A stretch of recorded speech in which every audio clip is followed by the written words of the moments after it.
na talagang ingat na ingat tayo sa paligid nila. Bawal mag-ingay, bawal din silang hawakan, bawal din kunan ng flash photography. Kami sa among gagmasan guys, oh.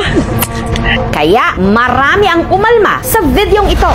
Guys, dami guys. Isang content creator may hawak-hawak na tarsier. Tuwa ka mo ka. Ako ane isa.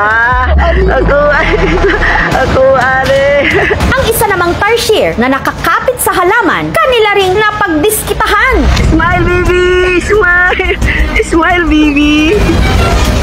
Ang komento ng publiko, pinaglaruan ang mga Philippine tarsier. Bagay na bawal. Unta, wala lagi tandog ang tarsier kay dali lang mas test ang tarsier. Smile baby, smile. Naugot ko atong vlogger nga nagkuha sang tarsier. Ilang gibugal-bugalan ba? Wala nila dapat gialag, babayan lang nila sa puno sa kahoy. Dapat mapuntahan sa Mindanao para maparusahan.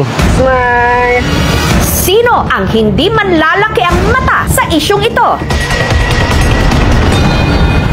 Marami niyan sa Bohol at kahit pala sa South Cotabato sa Mindanao, kung saan may dalawang tarsier na inuwi ng dalawang vloggers.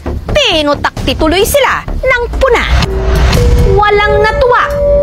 Smile now, vlog now, kulong later. Pakialamero, hindi dapat ginagalaw ang mga tarsier. Dapat aksyonan agad yan ng DENR.